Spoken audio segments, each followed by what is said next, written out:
don't know if your dog tends to leave his books lying around, but mine does. So we decided to build him a book rack, and these are all leftover pieces from the cooling rack video, like 1 5/8 by 3/4 inch stock. And the other piece that I am using for the uprights of this is the laminated board from way back when I built the sawtail bench.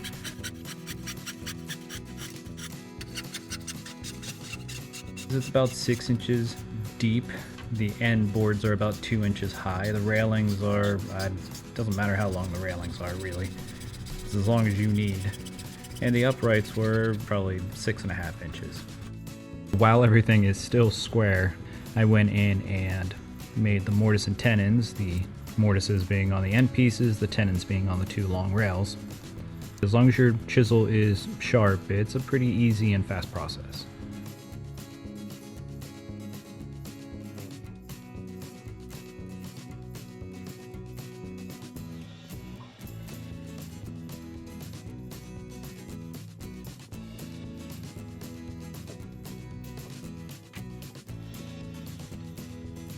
The shoulders on these tenons are really shallow, and I was trying to make it simple and be able to just do everything with a marking knife and my router plane. This is something I will change in the future if I do this again. More of a shoulder definitely seems to work out better in the end.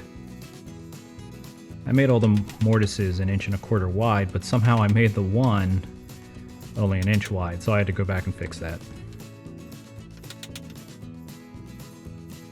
And here I'm finishing all the shoulders up to fit in the mortises, and I just keep test fitting until it works.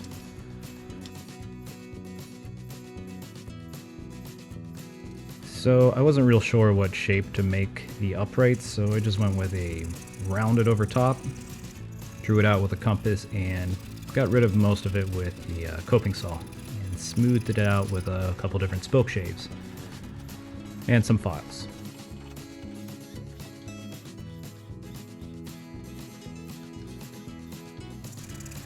In the bottom, I measured in about 1.25 inches from each edge, measured up 3/4 inch, cut that out, and smoothed the dip.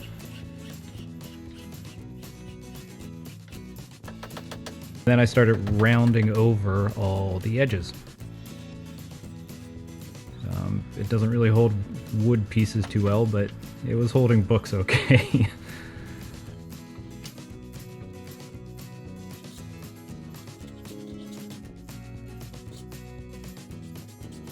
And I kept rounding things over and smoothing them out with the usual set of files and rasps and sandpaper.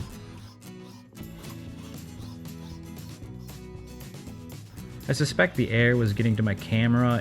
It stopped when I was doing the carving, so I apologize that that is not in this. But it's a real simple carving, real quickly done, but it's enough to give it some life. When it's finished, it actually looks pretty nice. And then I rounded over all the edges on the uprights.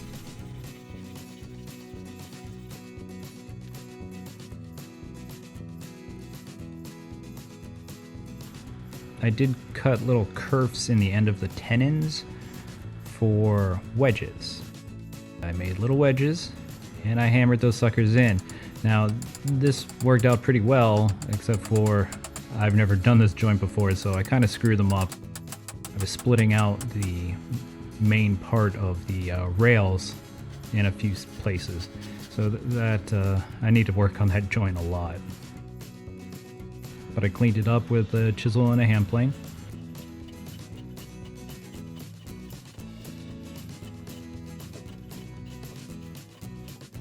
The finish, that is boiled linseed oil. It's a store-bought boiled linseed oil. It's not real boiled linseed oil. Note that I should be wearing gloves with this. I really should be.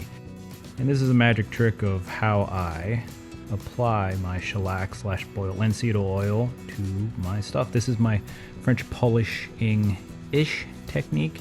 It turns out pretty well. I'll show you a different piece later on of where it turned out really well from a few years ago.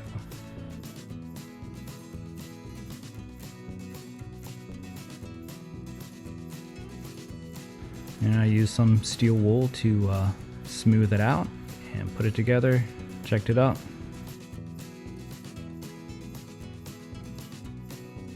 And it's done. The gap that's in the uprights, I made them a 1/16 of an inch extra on the top and on the bottom, and really I need to half that. These have a little too much play for my liking, but I think half of that would be a million times better. I've never actually done those wedges before, so I should have practiced it first, and I think it probably would have turned out a whole lot better that way. The finish on this is right now a satin. I didn't put furniture wax on it. After you do like that little French polishing thing with the hand really cramps up, and I just didn't really want to put a furniture polish on it. I may do that in the future, but I'm not going to do that right now.